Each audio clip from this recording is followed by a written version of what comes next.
Λοιπόν, τελευταία έχω δει ότι μ' αρέσει πάρα πολύ το ψάρι με βολές. Χρησιμοποιώ το καλάμι της Savage που είναι 20-70 γραμμάρια. Αυτό εδώ, SGS6. Και βάζω τα χελάκια της Savage. Το συγκεκριμένο του έχω βάλει την κεφαλή της Crazy, 60 γραμμάρια. Και πετάω περίπου στα 70 μέτρα, προσπαθώ να πιάσω το ρηχό σημείο του κομματιού και να τραβήξω σιγά σιγά προς τα βαθιά, ώστε να άμα μου χτυπήσει κάποιο μαύρο ψάρι να έχω μια ασφάλεια στο travel.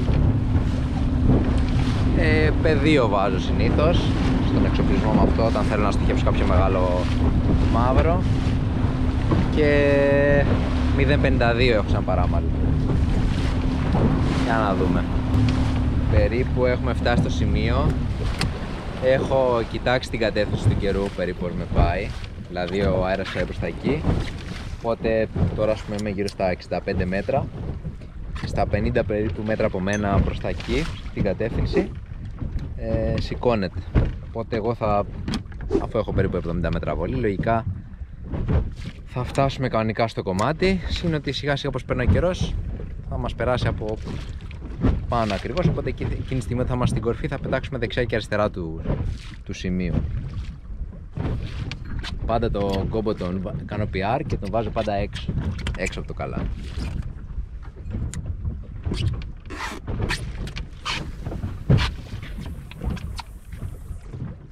Η βολή ήταν ακριβώς 70 μέτρα.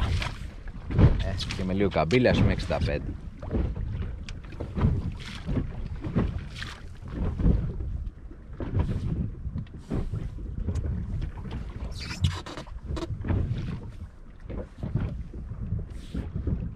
Όταν πλησιάζω το βυθό προσπαθώ να έχω τον πλήρη έλεγχο. Εγώ ακουμπάω πάντα τα χέρια με εδώ, αν όχι κρατάω εδώ το νήμα. Ακουμπάω πάντα τα χέρια εδώ στο μηχανισμό, ώστε να καταλάβω αν κάποιο ψάρι το πάρει πως τρέχει. Και μετά το πρώτο πάτωμα που θα καταλάβω, αρχίζω και μαζεύω γύρω στα 10-15 μέτρα με διαφορετικές εναλλαγές ταχύτητας,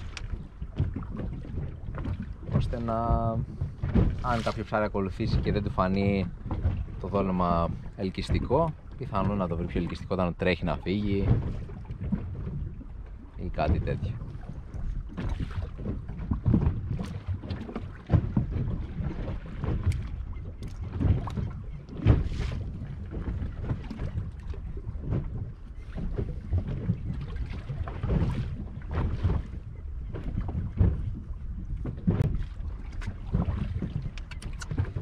Απλώς δυστυχώς έχουν αλλάξει τα ρεύματα τώρα και ίσως θα χρειαστεί να μετακινηθούμε. Δεν πειράζει να κάνουμε ένα κόπο να ξαναπάμε σε κομμάτι για να ψαρέψουμε σωστά. Εγώ μαζεύω περίπου έτσι, ας πούμε, κάνω αυτό σε εναλλαγές, κάνω κάποια χτυπήματα και αφήνω να ξαναπάει προς τα κάτω. Περίπου όταν υπολογίζω ότι πατώνει, πολλές φορές κάνω το εξής. Τώρα ας πούμε ξέρω ότι είμαι κοντά στο βυθό γιατί μάζεψα περίπου 10 μέτρα. Βαθαίνει και λίγο βέβαια προς τα μας, οπότε κάνω αυτή την κίνηση, κλείνω και είμαι έτοιμος για το πάτωμα. Ακολουθάω τη σιλικόνη με ελεύθερη και όντως πάτωσα εδώ. Άρα αν δεχόμουν κάποιο χτύπημα εκείνη τη στιγμή, θα είχα πολύ άμεση επαφή με το δόλωμά μου.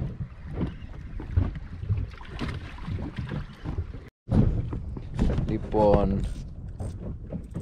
ξανά πρωταγωνιστή στο χελάκι της Savage. Και θα δείξει τώρα, άφηνε κάτω, Αντώνη.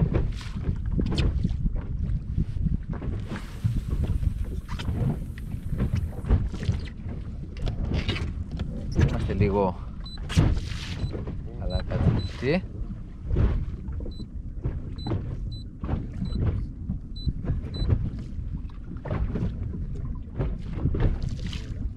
Τι έγινε?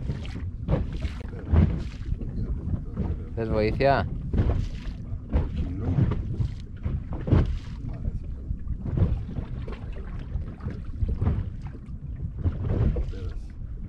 Τι?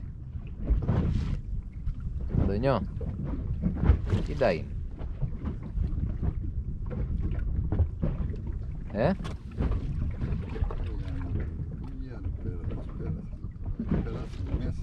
Αν έχει περάσει ανάμεσα, βγάλει το μηχανισμό. Άκουσέ με. Βγάλει το μηχανισμό, κάνει ένα κύκλο και κάνει έτσι, κοίτα. Ακούς? Βγάλει το μηχανισμό από το καλάμι και πέρασε το μέσα από όλο το μηχανισμό. Καταλαβες?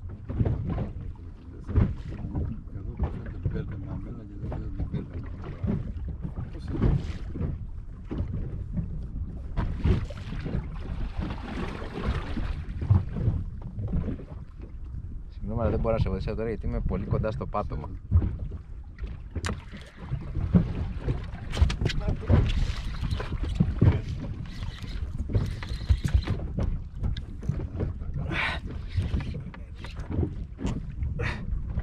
Καλό ψάρι, δεν ξεκολλάει. Έλα.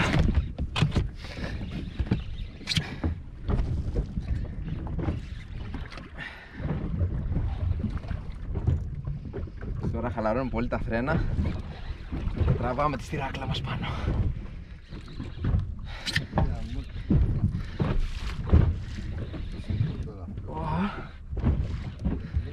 Μιλάμε πρώτη βολή και πρώτο πάτωμα, έτσι. Και πρώτη βολή. Πρέπει να το ανεβάσω πάνω, δεν γίνεται. Όχι, χτύπημα λέω ρε, δεν λέω αυτό. Είναι για το χτύπημα. Δεν είναι να κόψει Τι? το πράγμα μου, δεν γίνεται. Ναι, ωραία. Υπάρχει περίπτωση να πετάξει την απόχη, Αντώνη?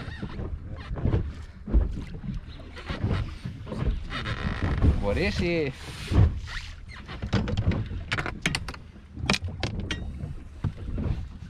Πέτα μου εδώ. Πέτα μου, θα τη βάλω. Άστα. Το πιστεύεις το έχω στο 35 ακόμα το ψάρι? Και νόμιζα το έχω πάρει πολύ. Το χαλαρώσει. Και είναι 47. Και έχει πολλά ψάρια. Άμα ρίξεις τώρα. Άμα έριξεις, Αντώνη. Γαμίς και γαμώ και κουτάνα μου γαμώ. Τι είναι αυτό το πράγμα, ρε γαμώ με. Είναι αυτό ένα μπέρδεμα εδώ.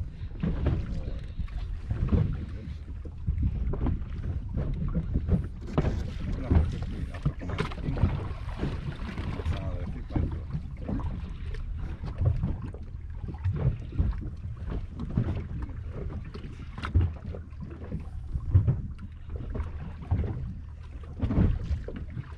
Μιλάμε, αν είναι στήρα, είναι στηράκλα, έτσι. Εγώ τώρα για να τραβάω τέτοια ζόρια.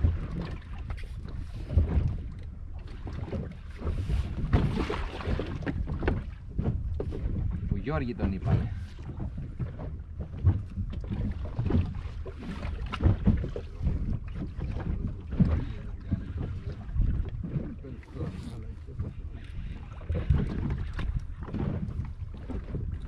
Ωραία, μια στήρα. Αντώνη, έλα, καινούργιο ρεκόρ πρέπει να κάνω. Όχι, δεν ξέρω αν έχω κάνει καινούργιο ρεκόρ. Τέλος πάντων, η στήρα είναι 6 κιλά και... Ναι. Έλα ρε φίλε. Έλα ρε φίλε. Μιλάμε. Μέσα εδώ και μόλις έχει φάει μια βόπα, μόλις, κοίτα. Ζωντανή σχεδόν, κοίτα. Άσε και την κόπα μέσα να ζυγίσει πιο πολύ. Δες μια στήρα, Αντώνη.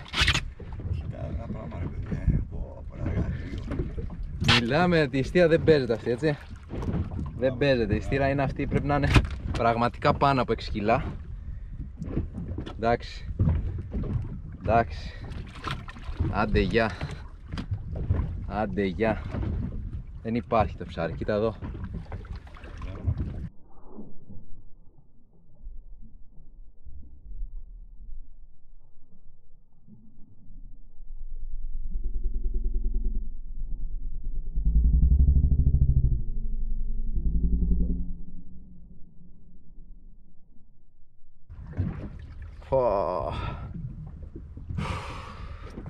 Προχτές το συζητούσαμε για τις μεγάλες στήρες, Προχτές. Εντάξει. Ευχαριστούμε θάλασσα για αυτή την υπέροχη εμπειρία. Τι άλλο θες, τίποτα άλλο. Ντονέτ, είχαμε πει για μια στήρα 5 κιλά. Την είχα τάξει σήμερα, το είχα πει στο πρόγραμμα.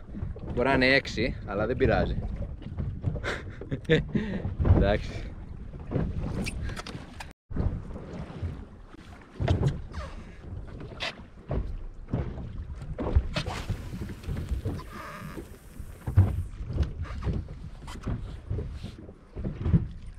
Έκανα και 80 μέτρα βολή τώρα, γιατί είμαι παλικάρι,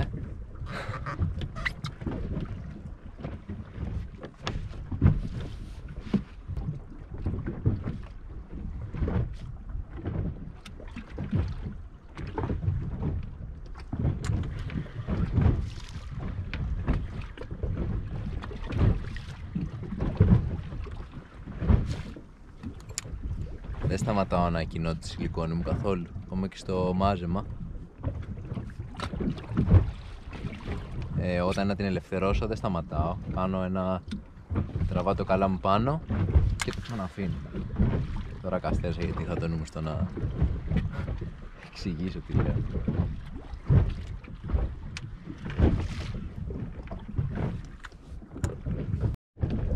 Με καινούριο χελάκι τώρα για τη δεύτερη βολή. Έχουμε σφίξει πάλι τα φρένα και πάμε.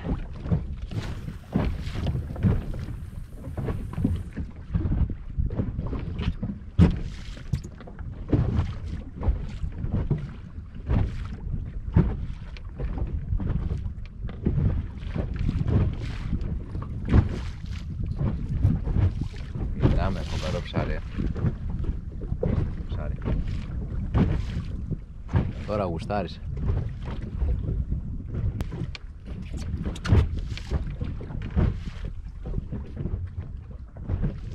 Μιλάμε, η δύναμη που έχουν αυτές οι στήρες δεν λέγεται έτσι.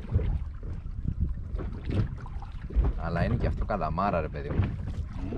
Το έβαλα όλη την παραβολή, έβαλα. Καλά δεν αισθάνθηκα να ζωρίζεται καθόλου. Αυτό είναι το ίδιο που θέλω να δώσει Νίκο. Ποιο Νίκο? Νίκο μου, το ίδιο καλά. Ναι, το ίδιο ακριβώς.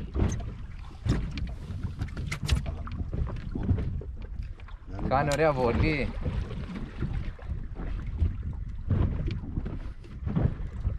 Μόνο σιλικόνες παίζουν αυτό, Γιώργη? Και κάνα πλανάκι, αλλά μικρό μέχρι 60 γραμμάρι. Και εκεί που είμαι 15 μέτρα πάνω μου κάνει... Και λέω τέλεια. Για να δούμε. Και μου παίρνε κάτω το ψάρι, μου παίρνε, λέω πω ψαρούκλα λέω. Και ήταν ένας ζωφός 10 κιλά. Αλλά χτύπησε ο καημένος 15 μέτρα πάνω. Εγώ τι κάνω, που ακολουθήσω τη στήρα. Κατάλαβες? Και είχα το πλεονέκτημα των 15 μέτρων. Και λες καμιά φορά ατυχία να χάσει ένα ψάρι, αλλά χάνει τη στήρα. Έχει καλό ψάρι. Θες να ρίξεις ένα ταϊράμπερ? Έχει ένα καλό ψάρι, ναι. Ρίξε ένα ταϊράμπερ. Μακρύ. Είναι στο τελείωμα του κομματιού. Ακριβώς. Πάνε και στήρα, εντάξει. Άμα την πιάσεις στη στήρα δεν την βγάζει. Μην το λες αυτό, Αντώνη. Λέει, να τον, αρνητισμός. Δεν θέλω αρνητισμούς, Αντώνη. Πάρουμε μετά η ράμπερ στήρα 4 κιλά.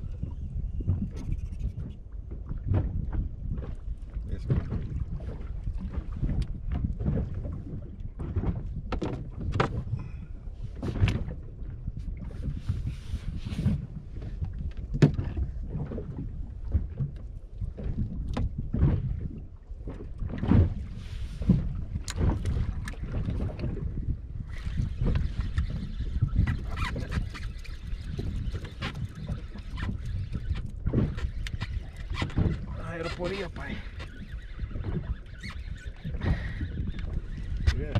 Ναι.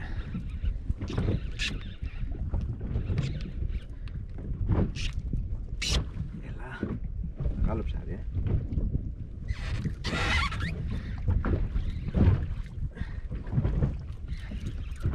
Αλλά βλέπεις τα κολόψαρα. Σαν να τρίβει κάνει ρε.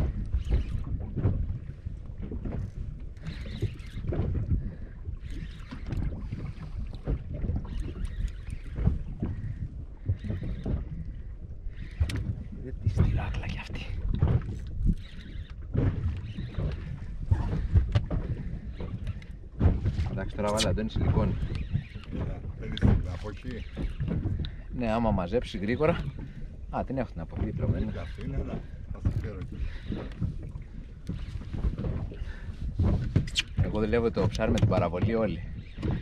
Και ρίξε με το τέτοιο. Όπο μεγάλο ψάρι. Με τα πράσινα αψίδα στα 30 μέτρα. Κάτω. Τι είναι? Στήρα είναι, τι είναι? Στηράκλα, όχι στήρα. Ναι, θα ρίξω με Ρίξε σιλικόνη, ναι. Μα μου λέει είναι μια σιλικόνη. Μα τι κάνουμε, έτσι είναι. Μια το ένα, μια το άλλο. Αντωνέλο μου. Δεν τα απολαβαίνεις όλα,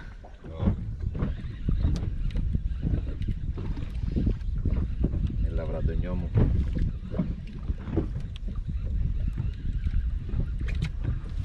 Είναι στηράκλα.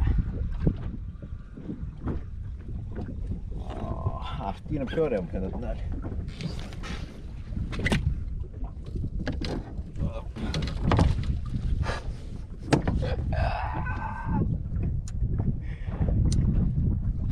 Ρε Γιώργη. Άρε Γιώργη. Έχει το νου σου, Αντώνη. Έχει το νου σου. Άστα τα ράμπερ. Εγώ, άστο τα ράμπερ. Άστα τα ράμπερ.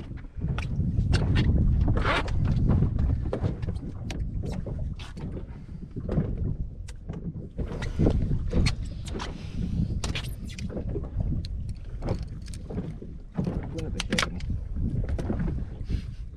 Το έχει καταπιεί τελείως το χέρι. Αυτή μου φαίνεται πιο μεγάλη με αυτήν την άλλη. Αυτή είναι 4 και έπρεπε. Σίγουρα. Κοίτα ένα ψάρι, Ωραίο χρώμα.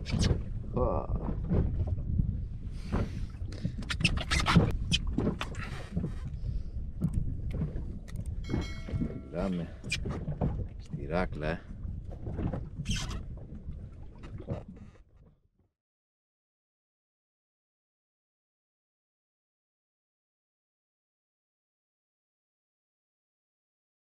Λοιπόν, θα σας δείξω τώρα τι υπάρχει από τεχνητά που μπορούμε να χρησιμοποιήσουμε σε χελάκι για βολές. Η εταιρεία Savage βγάζει ας πούμε δύο μεγέθη, ένα που είναι 15 εκατοστά και ένα 20, βέβαια υπάρχει μια αρκετά μεγάλη διαφορά στο μέγεθος. Βγάζει 4 διαφορετικούς χρωματισμούς. Το καλό στους διαφορετικούς χρωματισμούς είναι ότι μπορούμε να τους χρησιμοποιήσουμε σε διαφορετικές συνθήκες, δηλαδή εγώ ας πούμε έχω ένα κανόνα ο οποίος είναι σε φωτεινή μέρα, σε ηλιοφάνεια, καθαρά νερά, χρησιμοποιώ μουντά χρώματα ή πιο φυσικά όπως είναι ας πούμε π.χ. αυτό εδώ, και σε πιο σκοτεινές μέρες χρησιμοποιώ πιο φωτεινά χρώματα, όπως παράδειγμα μπορεί να είναι ένα πράσινο ή κάτι που έχει μια λευκή ουρά ας πούμε. Αυτό θα σας δείξω τώρα πώς τα αρματώνω και τα χρησιμοποιώ στο ψάρεμά μου. Λοιπόν, οι κεφαλές που υπάρχουν μας ενδιαφέρει πιο πολύ να κοιτάμε τι μέγεθος αγκίστρια έχουμε, δηλαδή αυτή βγαίνει σε 63 γραμμάρια και αυτή 44, αλλά το μέγεθος είναι 6,0. Οπότε το μεγάλο αγκίστρι θα χρησιμοποιήσω στις μεγάλες σιλικόνες και αντίστοιχα το 5,0 αγκίστρι στις μικρές. Έχω μια ποικιλία να διαλέξω σε γραμμάρια, δηλαδή 42 γραμμάρια το 5,0 είναι αρκετά πιο βαρύ από το 31, με διευκολύνει πάρα πολύ. Και τώρα θα σας δείξω κάποιες διαφορές που υπάρχουν οι κεφαλές και στην κεφαλή που χρησιμοποιώ στο βίντεο. Είναι η κεφαλή της Fish, η οποία είναι η κλασική κεφαλή. Βέβαια στη συνέχεια ανακαλύψαμε τη Savage, η οποία έχει πιο δυνατό αγκίστρι, έχει λίγο πιο μακρύ οπότε βγαίνει λίγο πιο πίσω και έχει και αυτό εδώ από κάτω το ελασματάκι, το οποίο τι κάνει, αντί για κόλλα που θα χρειαστεί υποχρεωτικά στην κεφαλή της Fish να χρησιμοποιήσουμε, χρησιμοποιούμε την οντογλυφίδα που έχει μέσα το κουτάκι και την τοποθετούμε στη σιλικόνη και οπότε όταν φτάσει στο σημείο εδώ κρατάει τη σιλικόνη σαν να υπάρχει κόλλα. Πάμε να σας δείξω τώρα πώς τη βάζω εγώ. Στην κλασική σιλικόνη της Fish, στην κεφαλή της Fish της Crazy, βλέπω περίπου που ταιριάζει το αγκίστρι και που βγαίνει. Βάζω το δάχτυλό μου εκεί, θα καρφώσω, επειδή εδώ βλέπουμε ότι είναι λίγο πιο πάνω το αγκίστρι, δεν θα την καρφώσω ακριβώς στο κέντρο, θα το καρφώσω λίγο πιο πάνω και μετά προσέχω να το ευθυγραμμίσω, να μην μου στραβώνει, να μην μου βγαίνει δηλαδή μία δεξιά, μία αριστερά το αγκίστρι μου, να βγαίνει ευθυγραμμισμένα στο σημείο περίπου που έχω σημαδέψει με το μάτι. Τώρα λίγο πάνω, λίγο κάτω να βγει. Εντάξει, εμένα μου βγαίνει, επειδή το έχω κάνει και αρκετές φορές, μου βγαίνει τέλεια και βγαίνει αυτό το αποτέλεσμα. Εδώ λοιπόν υποχρεωτικά θα χρησιμοποιήσουμε κόλλα. Εγώ το κρατάω έτσι ανάποδα, τοποθετώ περίπου μία σταγόνα κόλλα, δεν θέλει πάρα πολύ. Εδώ και κατεβάζω το χελάκι μου να καθίσει καλά στη θέση του. Αυτή η κεφαλή χρειάζεται υποχρεωτικά κόλλα, βέβαια είναι και η μόνη κεφαλή που έχουμε στα 90 γραμμάρια, ενώ αυτές βγαίνουν στα 63, το πιο μεγάλο. Λοιπόν, τώρα, αυτό είναι το κανονικό χελάκι, εδώ του είχα κόψει το κεφάλι, θα σας δείξω και πώς να κόψετε ίσια το κεφάλι. Εδώ τι κάνουμε, ακουμπάμε το μαχαίρι και το πιέζουμε ομοιόμορφα, δεν κουνάμε το μαχαίρι μας και οπότε με αυτόν τον τρόπο κόβεται ολόισια η σιλικόνη. Πάλι θα μετρήσουμε περίπου που βγαίνει το αγκίστρι όταν τοποθετηθεί η σιλικόνη. Αυτή βλέπουμε ότι βγαίνει αρκετά πιο πίσω, ενώ της Crazy έβγαινε εδώ, της δικιάς μας της Savage θα βγει, που είναι και το ίδιο χελάκι, είναι της ίδιας εταιρείας, θα βγει περίπου εδώ. Οπότε βλέπουμε βγαίνει αρκετά πιο πίσω. Ξεκινάμε πάλι, εδώ επειδή είναι κατάκεντρα το αγκίστρι, ξεκινάμε από το κέντρο.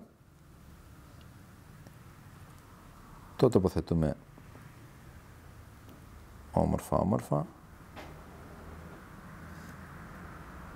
Μέχρι το σημείο που είχαμε υπολογίσει. Εδώ τώρα με το ελασματάκι θα το πιέσω προς τα μέσα. Ωραία. Θα τη βάλω καλά τη σιλικόνη, θα τη χωνέψω μες στην κεφαλή γιατί έχει και το άνοιγμα το V.